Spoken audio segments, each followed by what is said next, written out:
What's going on, guys? It's Jake. We have some of the brand new Beyblade Burst Rise Hypersphere stuff. Been really excited to get it. And in this video, we're going to be talking about SWORD VALTRYEK. Gonna give you guys an unboxing, some battles, and my opinions on the Bay, and I guess Hypersphere in general. So let's just get right into it. Before we hop into the unboxing, guys, if we could hit 500 likes on this video, that would be amazing. I have several Hypersphere unboxings coming very soon, and even more Rise stuff on the way. So like this video and subscribe to join the Nook Nation. But let's just get right into the unboxing. So Hypersphere is the latest line of Beyblade Burst by Hasbro. It replaces the slingshot gimmick that we got for Turbo, which was last season. And it is Hasbro's version of the GT system. And as you guys know, I really like the GT system. So I'm interested to see what Hasbro does here. And let's just start with the box. The box really is nothing special. I like the colors on it, but the layout is the exact same as some of the other Beyblade Burst lines, except Evolution, because Switch Strike was amazing and it can never be replicated. So diving straight into the box, we're going to be taking a look at the driver first, which I guess is supposed to be Hasbro's version of Power, but it's completely different. For the driver, there is no mode change. There is no spring or anything in there like we had for the Takara Tomy version of Power. It's just kind of like a big disc with a semi-flat tip at the bottom. Not flat, so it's not going to be crazy huge attack power, but it is semi-flat. And it's pretty bulky as well. So yeah, very different here. The disc is another point that is really different as well. When I first saw the pictures for Rise, it kind of just looked like they removed the disc gimmicks. For example, Ratchet on Fafnir, it just kind of looked like they took off the free spinning plastic part. But they did a lot more. They kind of shrank the disc down in general. Comparing the Hasbro and Takara Tomy versions of Blitz, as we can see, not only did they trim off the red kind of wing parts that can pop out, they made the entire disc quite a bit smaller, and it makes it quite a bit lighter as well. What you do get, though, is the ability to put frames on the disc, which I'm definitely glad they kept. I'm not really a big frame fan, but I would much rather have the ability to put on frames with a smaller disc than just making it smaller and not being able to do anything with it. It's a pretty big trade-off, but is it worth it? I'm not so sure. Next up, we have the layer itself, and this actually looks, just in look, pretty similar to the Takara Tomy version, although when you take a deep dive, there is a lot of differences here as well. Layer weights, gone. They're completely gone, and they're just kind of embedded into the layer base itself. And they are plastic, not even metal. I feel like if they would have made it metal, it wouldn't have added that much weight at all. Maybe like a couple of grams max. I don't see why it couldn't have been metal. Next, the GT chips, or I guess what, the Gamma chips? The Hyper chips?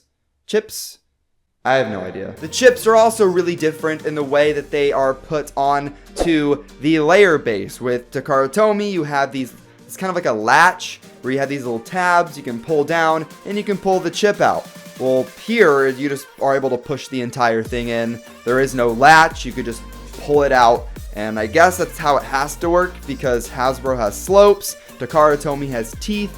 So I guess that's what they had to do. This overall makes just the layer in general quite a bit lighter. The chip is probably the most accurate part of the entire bay.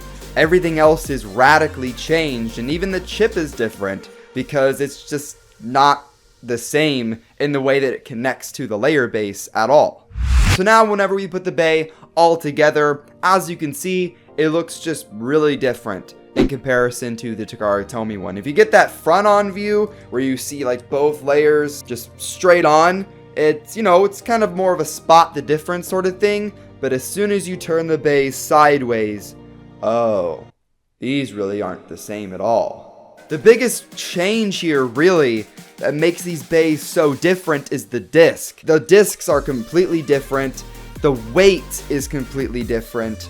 And that can be pretty disappointing, or maybe you like it, maybe you don't. I'm really on the fence about it. But now, guys, it is time to battle with SWORD VALTRYEK. I'm going to be battling it up against some turbo bays. And real quick, I do want to say I do not have the Hypersphere stadium yet, so it'll probably be way more fun in that stadium. I know Turbo, the Rail Rush stadium, that made Slingshot a little bit more fun to me, but I'll do battles in that once I'm able to get the actual stadium. So let's just go right to the battles.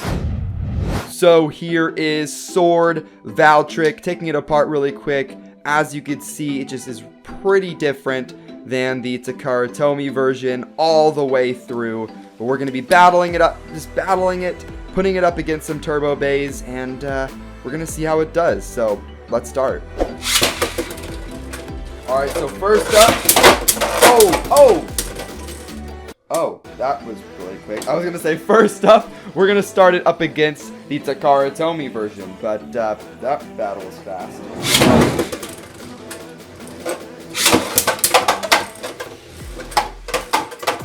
Ooh, SWORD VALTRYEK is moving really quickly because of that different tip, but it just loses stamina pretty fast. And there we go, SWORD VALTRYEK loses that round.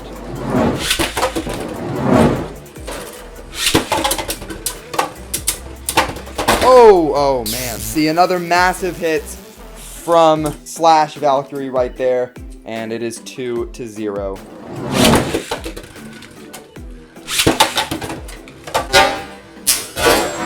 Oh, all right, there it is. See, the impacts from the GT bays are just pretty major, and these Hypersphere bays are just too light to be able to take it. So let's battle it up against Turbo now.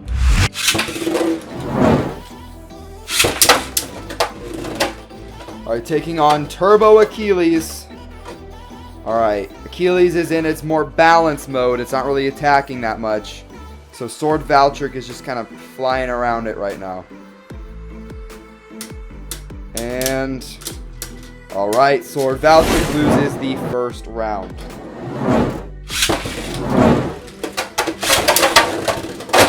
Oh man, all right.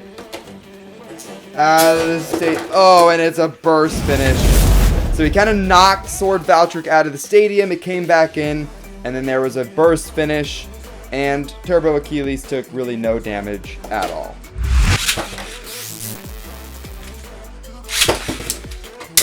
Oh! Oh! Okay. There was some... Oh, and it burst. There was some good attack, knocking Turbo VALTRYEK V3 out of the stadium. There is a win for SWORD VALTRYEK. Oh, okay. Oh, man. Oh, no. And there is a burst finish for Turbo VALTRYEK. All right.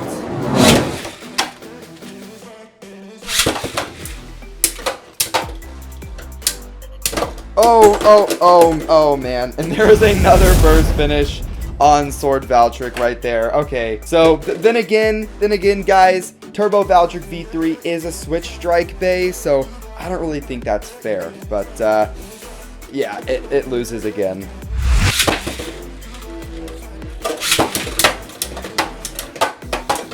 Alright, up against Hades H3, another Switch Strike bay. So I'm putting it up against some pretty tough competition here. So it's probably not going to do too well, but, you know, we just got to try it. We got to do it to him.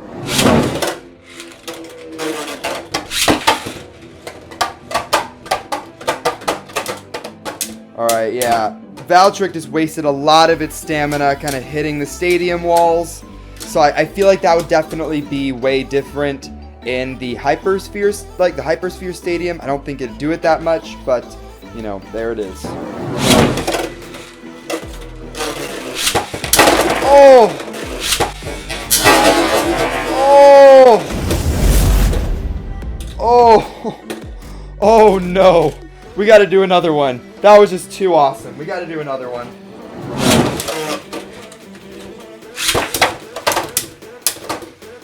Alright. Made a couple of hits on Hades, but is now definitely losing a lot of stamina. And there we go. A survivor finish loss for SWORD VALTRYEK. But, I mean, nah, Hades didn't really get that close to bursting. Never mind. So, guys, overall, this test really wasn't that fair, considering we didn't use the Hypersphere Stadium, and we put it up against some late Switch Strike releases, which are just objectively really good. So, it really wasn't a fair test. What will be a fair test is when I do battles with this Bay up against some of the other Hypersphere stuff in the actual Hypersphere Stadium. So stay tuned for that.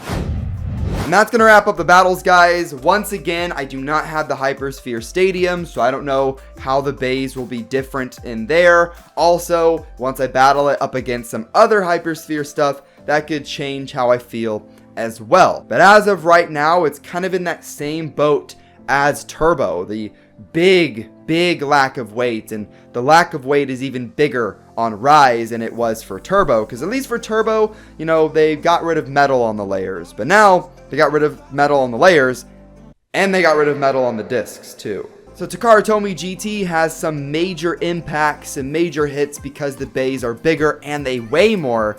For Hasbro, they're just kind of wider a little bit, but there's not really a lot of insane impacts going on, at least with just the regular Takara Tomy Stadium. So as of right now, I'm cautiously optimistic, I guess, but I could definitely see this going the same route as Slingshot. So yeah.